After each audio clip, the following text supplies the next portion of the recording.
नमस्कार दोस्तों। आज से 65 मिलियन साल पहले एक बहुत ही बड़े शहर के आकार का एस्टेरॉयड पृथ्वी पर हमला करने के लिए उसकी तरफ तेजी से बढ़ने लगता है। उस समय पृथ्वी पर विशाल डायनासोर थे और यह हमलावर जब पृथ्वी के वायुमंडल में घुसा तो उसने डायनासोरों को अपनी गर्मी से अंधा कर दिया था और बहुत तेज गति से आकर यह मेक्सिको की खाड़ी में टकरा जाता है। यह विस्फोट इतना ज्यादा डरावना था कि वहां पर 200 किलोमीटर चौड़ा एक बहुत ही बड़ा गड्ढा बन गया, जिसने पृथ्वी पर मौजूद 90% जीवन को पूरी तरह से खत्म कर दिया था। इस विस्फोट से 100 ट्रिलियन टन से अधिक टीएनटी के बराबर विस्फोट हुआ। धरती से डायनासोर्स का निशान मिटाने वाले एस्टेरॉयड के सबूत आज भी छिपे हुए हैं। हालांकि ऐसी घटना लाखों सालों में जरूर एक बार होती है, लेकिन यह कब हो जाए इसको हम टाल नहीं सकते हैं।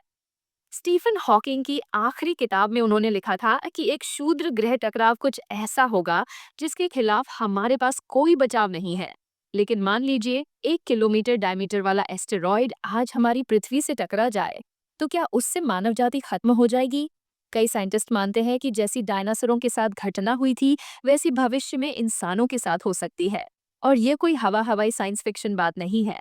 इसके बारे में थोड़ा डिटेल से जानते हैं। आप देख रहे हैं कोको फैक्ट्स 11 में वैज्ञानिकों ने एक एस्टेरॉयड की खोज की जो अभी पृथ्वी की तरफ तेजी से आ रहा है। यह एस्टेरॉयड धरती पर मौजूद सबसे बड़े परमाणु बम से भी 30 गुना ज्यादा शक्तिशाली है। इसके बारे में साइंटिस्ट मानते हैं कि 2029 में यह एस्ट्रॉयड हमारी पृथ्वी से केवल 33,000 किलोमीटर की दूरी से गुजरेगा। इतनी दूरी पर किसी टेलीविजन सैटेलाइट को ऑपरेट किया जाता है। इस एस्टेरॉयड का आकार एफिल टावर से भी ज्यादा बड़ा है। ये धरती के बहुत पास से गुजरने वाला है। अगर ऐसे में इसके रास्ते में जरा सा भी बदलाव आता है, तो ये बुरी तरह से धरती से टकरा सकता है। अगर इस एस्टेरॉयड ने अपनी दिशा में बदलाव नहीं किया, तो पृथ्वी के लिए कोई खतरा नहीं है। इस तरह 2012 में वैज्ञानिक अंतरिक्ष में खोज कर रहे थे तो एक उन्हें क्षुद्र ग्रह मिला जिसके अगले 40 वर्षों में से किसी समय टकराने की 3000 में से एक बार संभावना थी। और 2013 में इसे पृथ्वी के करीब से गुजरने के लिए वैज्ञानिकों ने निर्धारित किया था। और इसलिए फरवरी 2013 की एक शाम डुएंडे नाम का शूद्र ग्रह पृथ्वी की सतह से सिर्फ 28,000 किलोमीटर ऊपर से गुजर गया, जिसके बारे में 2013 में भी अफवाह पहली थी कि यह पृथ्वी से टकरा सकता है। लेकिन इस घटना से मात्र 16 घंटे पहले ही एक उल्का पिंड पृथ्वी से टकरा चुका था और उसके बारे में साइंटिस्ट को भी अंदाजा नहीं था कि यह आकर पृथ्वी से टकरा जाएगा। कई लोगों ने उस घटना का वीडियो भी कैमरा में कैद किया था। उस समय रूस के चेलियाबिस्क शहर के ऊपर 20 मीटर चौड़ा एक उल्कापिंड विस्फोट होने से ठीक पहले 20 किलोमीटर ऊपर वो फट गया था। लोग समझ ही नहीं पाए कि आखिर यह हुआ क्या है। ऐसा लग रहा था जैसे आसमान में सूरज बेहद नजदीक आ गया हो। देखने वाले लोगों के लिए यह घटना हिरोशिमा परमाणु बम से 30 गुना अधिक शक्तिशाली थी। जबकि साइंटिस्ट उस दिन यह बोल रहे थे कि पृथ्वी के पास से उल्कापिंड गुजरेगा। और इसके बारे में स्टीफन हॉकिंग ने भी कहा था कि एक सच्चाई है जिसे टाल नहीं सकते हैं। ऐसी घटना में से कुछ आपके जीवन काल में हो सकती है और कुछ अरबों वर्षों तक नहीं भी हो सकती है। अब दोस्तों, जिस तरह डायनासोर का अंत हुआ था, क्या वैसे ही हम इंसानों का अंत हो सकता है? लेकिन जिस तरह डायनासोर खत्म हुए थे, वैसा अगर एस्टेरॉयड आज आकर टकरा जाए तो क्या परिणाम होगा? उदाहरण के लिए एक कार के आकार का एस्टेरॉयड हमारी पृथ्वी से टकरा जाए तो उससे कितना नुकसान हो सकता है?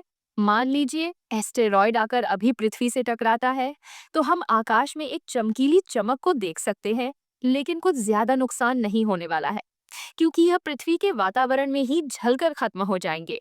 इस आकार के उल्कापिंड हर 10 साल में पृथ्वी से टकराते हैं और यदि कोई आपके ठीक ऊपर आ रहा हो तो आप उसे वायुमंडल में जलते हुए भी देख सकते हैं। कुछ बड़े टुकड़े प्रवेश के लगभग 2 मिनट बाद जमीन पर भी आ सकते हैं और इस समय आपको एक तेज धमाके की आवाज सुनाई देगी।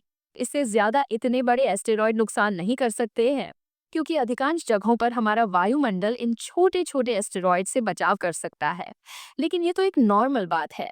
अगर इससे भी बड़ा एस्टेरॉयड हमारी पृथ्वी की तरफ आता है तो उसका डायमीटर करीब 1 किलोमीटर हो। अगर वो पृथ्वी से टकरा जाता है तो कितनी तबाही ला सकता है? वैसे तो 1 किलोमीटर बड़ा एस्टेरॉयड आने के चांसेस बहुत कम होते हैं। साइंटिस्ट बताते हैं कि ऐसी घटना 6 मिलियन वर्ष में एक बार होने के चांसेस होते हैं। और अगर कोई ऐसा एस्टेरॉयड पृथ्वी की ओर आने का मन बना लेता है तो यह हमारे लिए बहुत बड़ा खतरा बन सकता है। जमीन से 50 किलोमीटर ऊपर ही 7,50,000 मेगा टन टीएनटी के बराबर ऊर्जा के साथ यह पृथ्वी की तरफ आएगा। और जैसे जैसे ये वायुमंडल के अंदर घुसेगा तो ये छोटे छोटे टुकड़ों में टूटना शुरू हो जाएगा। कुछ पल के लिए कुछ पल के अंदर लाखों टन सामग्री भाप बनकर उड़ जाएगी। जिस जगह पर गिरेगा उसके आसपास की जगह पर मौजूद सब चीजों को पिघल देगा और इसके गिरने की वजह से जमीन पर 16 किलोमीटर चौड़ा और 700 मीटर गहरा गड्ढा बन जाएगा। इसकी चमक इतनी देखिए इतनी ज्यादा होगी कि आपको पृथ्वी पर सूर्य से भी सैकड़ों गुना बड़ा गोला नजर आएगा। आसपास वाले लोग तो पहले ही इसको देखकर अंधे हो जाएंगे। रिएक्टर पैमाने पर 8 द्रव होता वाले भूकंप के बराबर ऊर्जा के साथ जमीन हिलती हुई महसूस होगी। आसपास बड़ी बड़ी चट्टानों के टुकड़े उछलेंगे जो बहुत बड़े एरिया में सब कुछ बर्बाद कर देंगे। और यह इतनी बड़ी घटना मात्र 1 किलोमीटर चौड़े एस्टेरॉयड से होगी, जबकि जिसने डायनासोरों को बर्बाद किया है वह इससे 10 गुना बड़ा था। अब इससे थोड़ा और आगे बढ़े तो उन एस्टेरॉयड को ग्रहों का हत्यारा कहा जाता है। अगर ऐसे एस्टेरॉयड पृथ्वी से टकरा जाए तो पूरी पृथ्वी पर जीवन को खत्म कर सकते हैं।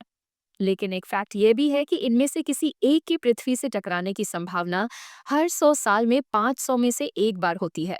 यदि इनमें से एक भी पृथ्वी से टकराया तो हम गंभीर संकट में पड़ जाएंगे। सैकड़ों किलोमीटर चौड़ा एक गड्ढा बन जाएगा जिसके आसपास कई देश नष्ट हो जाएंगे, जो पूरे विश्व के लिए एक बहुत बड़ी आफत होगी। 2004 में वैज्ञानिकों ने एक भविष्यवाणी की थी कि 2029 के अंदर ओफिस नाम का एस्टेरॉयड की पृथ्वी से टकराने की संभावना 2.7 है। और यह खबर काफी वायरल हुई थी और कहा गया कि अगर यह पृथ्वी से टकरा जाता है तो बहुत बड़े स्तर पर तबाही होगी, जिसकी ऊर्जा सैकड़ों परमाणु बमों से अधिक शक्तिशाली होगी। इस संभावना से तो लोग काफी ज्यादा डर गए थे। लेकिन बाद में जब वैज्ञानिकों ने इस पर लंबी रिसर्च करके बताया कि इसके पृथ्वी के टकराने के चांसेस बहुत कम हैं। 13 अप्रैल 2029 को ऑफिस पृथ्वी से सिर्फ 30,000 किलोमीटर ऊपर से गुजरेगा और कम से कम अगले 100 वर्षों में इसके हमसे टकराने की कोई संभावना नहीं है। लेकिन दोस्तों यह तो नहीं टकराता है, मगर इस तरह के हजारों ऑफ ऑफिस हमारे सौर मंडल में घूम रहे हैं और हजारों की संख्या में दूसरे एस्टेरॉयड भी घूम रहे हैं। कुछ एस्टेरॉयड तो सौरमंडल से बाहर से भी चलकर अंदर की ओर चले आते हैं। तो क्या हम सचमुच सुरक्षित हैं? लेकिन दोस्तों, ऐसा कोई क्षुद्र ग्रह होता है जिसके पृथ्वी के टकराने के 100% चांस होते हैं और हमें यह भी पता होता है कि अगर ये टकरा जाता है तो बहुत बड़ा नुकसान होगा। तो क्या हम उसे टाल सकते हैं? आखिर हमारे पास अंतिम रास्ता क्या होगा? इस पर अलग अलग वैज्ञानिकों की अलग अलग राय है। या तो हम इसे रास्ते से हटा सकते हैं और रास्ते से हटाने का काम इसकी दिशा को चेंज करके किया जा सकता है। नासा के वैज्ञानिक एक अंतरिक्ष यान से ऐसी तकनीक के परीक्षण को किया है जिससे भविष्य में किसी खतरनाक उल्कापिंड या एस्टेरॉयड को पृथ्वी से टकराने से रोका जा सकता है। और दोस्तों, इस पर नासा के वैज्ञानिक लंबे टाइम से काम कर रहे थे। इसके लिए वैज्ञानिकों ने एक दूर के अंतरिक्ष में एक उल्कापिंड को सिलेक्ट किया, जिस पर एक डार्ट नाम का मिशन भेजा। इस मिशन का काम यह था कि इसे सुदूर अंतरिक्ष में मौजूद एक उल्कापिंड से टकराकर उसकी दिशा को चेंज करना था, जिसकी मदद से वैज्ञानिक यह परीक्षण करना चाहते थे ताकि आने वाले समय में ऐसी किसी आफत से निपटा जा सके। लेकिन इसमें वैज्ञानिकों को बहुत बड़ी सफलता मिली और डार्ट 26 सितंबर 2022 को एक क्षुद्र ग्रह से सफलतापूर्वक टकरा गया। वैज्ञानिकों ने देखा तो पता चला कि डार्ट अंतरिक्ष यान ने अनुमान से अच्छा काम किया है। साइंटिस्ट ने पता लगाया कि टकराने के बाद जो डीएम फोर्स नाम का एस्टेरॉयड था उसकी कक्षा में काफी बदलाव आया है।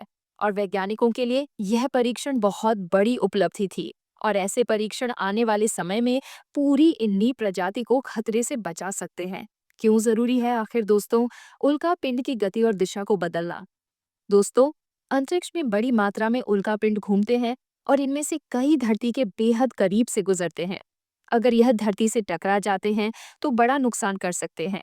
इसलिए विशेषज्ञों का मानना है कि अगर उल्कापिंड की गति या दिशा में थोड़ा बहुत बदलाव किया जा सकता है तो इन्हें धरती से टकराने से रोका जा सकता है, और टकराने से नहीं रोका जाता है तो तैयारी के लिए थोड़ा हमें समय भी मिल सकता है। आखिरी तरीका है परमाणु विस्फोट।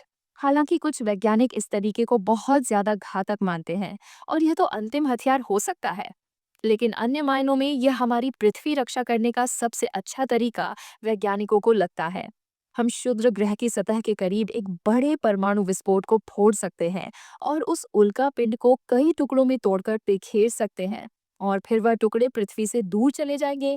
मगर यह तरीका हमारे लिए घातक भी हो सकता है, जो परेशानी कम करने की बजाय और ज्यादा भी बढ़ा सकते हैं। लेकिन दोस्तों, अभी के उत्तर को बताए तो जितने भी क्षुद्र ग्रहों को वैज्ञानिकों ने अभी तक ट्रैक किया है, उनमें से कोई भी अगले 100 वर्षों में हमसे नहीं टकराएगा। तब तक तो हमारी उम्र तो कंप्लीट हो जाएगी। तो आपको बिल्कुल भी चिंता करने की ज़रूरत नहीं है। लेकिन इसका मतलब ये कतई नहीं है कि भविष्य में ऐसी घटना नहीं होगी। लेकिन तब तक शायद कोई बड़ा तरीका वैज्ञानिक ढूँढ लेंगे।